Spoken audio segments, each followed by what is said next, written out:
Well, this is my last cup of coffee, I promise. P. Ramsey here, HVAC Greatness. How y'all doing today? I want to talk to you about what it takes to be successful. Now, this isn't anything in life, okay? But I really wanted to kind of tie it into our business, HVAC business, because most HVAC contractors, they have success, but only for a period of time, and ultimately they do go under. HVAC business has the highest failure rate of just about any industry. I think maybe second to restaurants, but it's really sad. But the point is, there is a way to be successful, and it's all about your actions, what you do, right? And so what is it that we do? So if you do things harder than everybody else, if you work harder, then a lot of people realize this, and it's through hard work that they have these successes, right? And some of us realize that, so we just push harder, and sometimes we're doing the wrong things harder and harder and harder. Another success is to do things longer. So many HVAC contractors, they get out there and they try, and they just give up, right? It just takes too long to get to that point. Well, these are only two of the key elements needed in order to have the success that we need to. And another area of activity is, when you get to a certain size, you're going to have to invest financially, and it just costs too much money. I can't fly off to that training in this other city and sit in this big webinar and do these different things, right? It's just too expensive. And, that may be a realistic limitation for you right now, but later that will change, because sometimes when we start off, we have more time than we have money. And so we have to do things ourselves to the best extent we can. And then it's, we don't know what to do. Now, this is a big one because self-delusion kicks in. Self-delusion is that little voice that tells you, I know that. I got this, right? And I have seen more self-delusion in HVAC contractors than I would like to admit. It is one of the most prevalent diseases, if you will, that's affecting our entire industry. Okay, you don't know it all. I don't know it all. We don't know it all. But I do know this. One of the best lessons I've learned is learning from somebody else's mistakes and errors and, self-delusion, and learning from that and implementing that in my world and saving myself that pain. But not knowing it all should be something that we quickly admit to ourselves. Okay, when you know how to pull a vacuum on a system, obviously, you know how many microns you need to be at, all these different things. But did you just kind of learn that as you went, or did you go to a technical school and actually go through the practice and learn the theory and get out there and practice in the lab and do these different things? Soldering, brazing, troubleshooting electrical circuits, figuring out airflow, all these different variables that you went through and learned.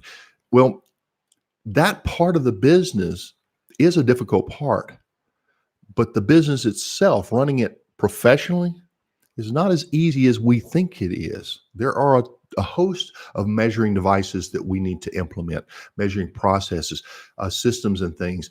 When they came up, for example, with the triple vacuum system, that wasn't just something that they just one day said, let's do this.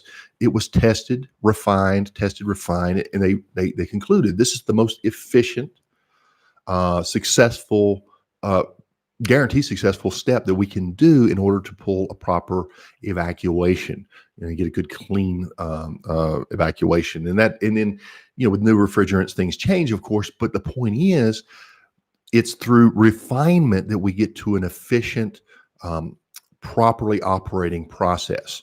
And it's the same with business. You can go out there and throw money at marketing. If you've done any advertising, you know what I'm talking about. You throw the money out there, you don't get the return on your investment, and that hurts.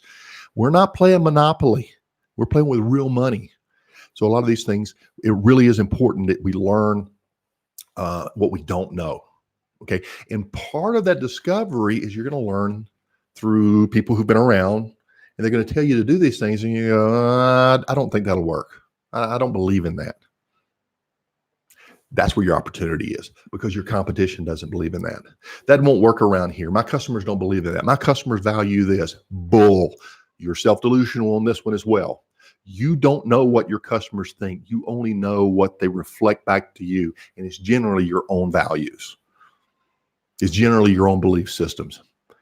And it just reinforces and makes you dig in that much stronger on your problems. Okay. Now, I've defined this many times as a shooting star. You start your business, you put tremendous amount of energy in, so much that you're lighting up the whole sky with your energy, and you're burning cash, buddy. You're moving that money. I'm saying you're making money, you're moving money. Okay. And as long as you can expend that level of energy, and you know how much energy it takes, how those late hours, the heavy season, all these different things, you know how much it takes in order to keep that thing going, right? Ultimately, if you're like everybody else, you will burn out. Everybody burns out, or they need to expend less energy in order to maintain. And that's the problem. If you learn to bring in other resources, and this is another mistake that most people make when they bring in employees, you're still spending the same amount of energy because you're having to watch this person, you're having to put out their fires, you're having to come to their rescue, you're having to stay on top of them, and essentially it feels like more work, running your team than it is if you just did it yourself. You know that feeling? This is a lack of processes. This is a lack of systems. But what if your system was so well defined that you took your student employee through a process where they learned and they had reference materials and they knew exactly what needed to be done because you've walked them through it. You've expended energy on that on the front end, and they begin to take on these tasks themselves. And you are suddenly relieved of a need to expend that energy, and you can put your energy elsewhere. That's what a process and a system will do for your company. And this applies throughout your business. You just start throwing employees at it, and you get more and more overwhelmed. You feel more and more like, this is total chaos. There's no organization. I'm over here, I'm over there, I got to get, I'm going crazy. I can't take a vacation. If I leave my business for a week and come back, I don't know what I'd come back to. That's not a fun place to be in. I know I've been there, and I took a long time before I actually took any vacation. I took a lot of hard knocks, a lot of lessons. So yeah, we've got to learn what we don't know, and we've got to take what doesn't make sense and consider the fact that if other people are having success in that area, why won't it work for me? And so through testing, you'll quickly find out that it will work for you in many cases, in most cases. So, it's doing what others don't do. It's doing what others won't do that makes a difference, right? But it's doing what works. It's doing what works well, right? And it's knowing what to do and how to do it. That's training, guys. That's getting help. You're not an island. You can't do all this by yourself. And forgive me, I'm reading this stuff in reverse. YouTube Live does this thing backwards. And then, continuing to do and evolve what's working, refining. It's a process.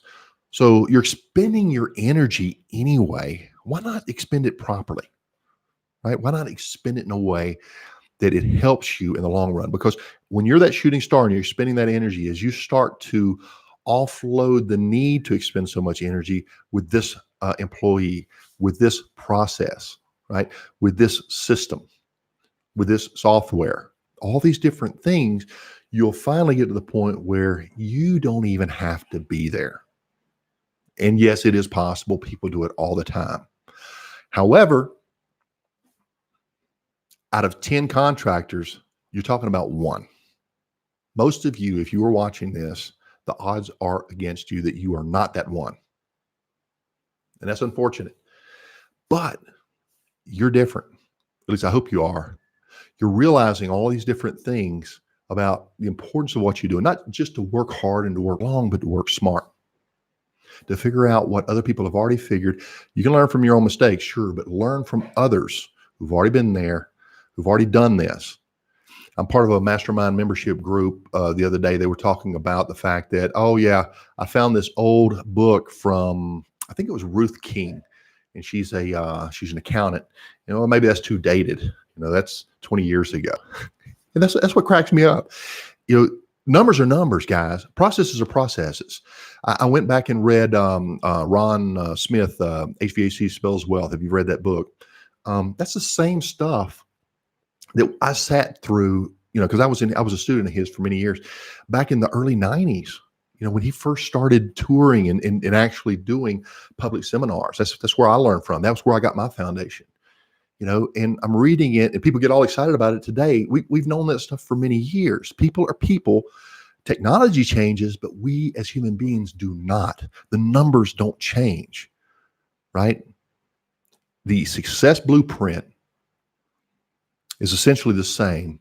It's just slightly adjusted for the times. It's slightly adjusted to accommodate, the new society. But ultimately, in this day of high tech, people need high touch. And if you touch them on a human basis, you're going to build a bond, build a connection, you're going to build loyalty, and you're going to build a following.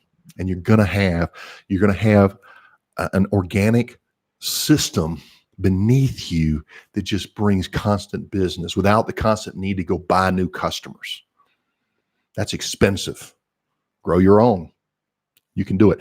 Anyway, hope this is just the thought for the day. I went a little long. P. Ramsey here, HVAC Greatness. I put a little link in there on my calendar. If you guys want a free consultation, you small guys especially, I know you're out there struggling. I know you can't afford it. So jump on a call with me. Go schedule it in there. I'll give you a half hour of my time. We'll talk about your business, see if I can help you out, put you in the right direction. Been doing this a long time. 1982, November. Where were you in 1982 of November? That's when I started my HVAC training. So I've been doing it for about 37, 38 years. Long time, guys. And made a lot of mistakes. And I'd love to share those with you, as well as the successes, of course. HVAC Greatness here. Pete Ramsey. I'll talk to you on the next one. I am out. Y'all take care now. Bye-bye.